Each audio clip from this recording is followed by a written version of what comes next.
আমি তেওঁলোকক কি কৰিব পাৰোঁ 1 পৰা 9 লৈকে যে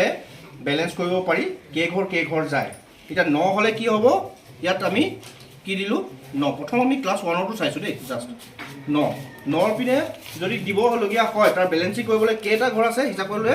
1 2 3 4 5 6 7 8 ছাত্ৰ ছাত্ৰীসকলে হিচাপ কৰিব যে কেইটা ঘৰ হ'ল বাস্তৱিক ধাৰণা কেইটা হ'ল তেতিয়া সমান হৈ গ'ল তাৰমানে 9ৰ লগত 9 সমান হ'ল আমি 9 লৈকে এইটো কাৰণে কৈছোঁ কাৰণ কেলৈ ক্লাছখনত আমি বিশেষকৈ 9 লৈকে আমি গুৰুত্ব দিম ইয়াতকৈ যদি আপোনালোকে আগবঢ়াই যায় তেনেহ'লে ইয়াত যোগ বিয়োগ পূৰণ গোটেইকেইটা আমি কি কৰিব পাৰিম মানে তাৰ উদাহৰণ দিব পাৰিম কেনেধৰণে চব এতিয়া এনে ধৰিছোঁ আমাৰ কিমান হ'ব 3 যোগ 6 3 যোগ কিমান হ'ব 6 3 যোগ 6 এতিয়া ছাত্ৰ ছাত্ৰীসকলক আমি যদি কওঁ যে বেলেঞ্চ কৰা বুলি ক'লে তেহেঁতি ইয়াতো দিব পাৰে যে বেলেঞ্চ হোৱা নাই বোলে ইয়াত দিছে বোলে বেলেঞ্চ হোৱা নাই এতিয়া আমি তাৰপিছত গৈ যদি তেহেঁতি যেতিয়া চাব যে ক'ত দিলে বোলে বেলেঞ্চ হয় তেন্তে 3 যোগ 6 কিমান হ'ব 9 হ'ব এইটো এটা কি হ'ল ইণ্টাৰেষ্টিং এটা আপোনাৰ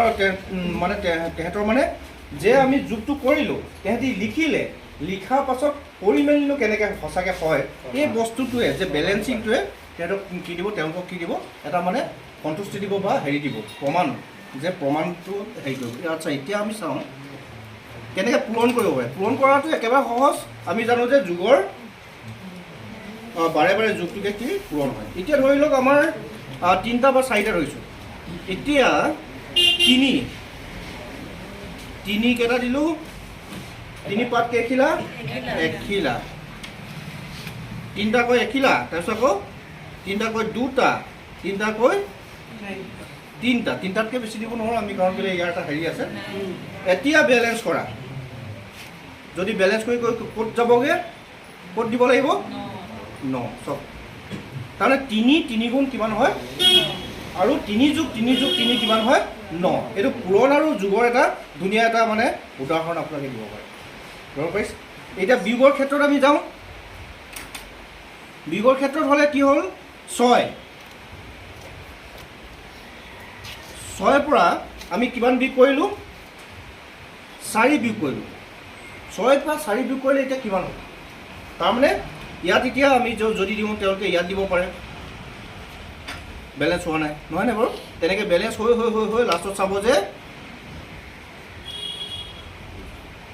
যদি অলপ হেৰি হয়নে বাৰু কিমানত দিলে 2 দিলে তাৰমানে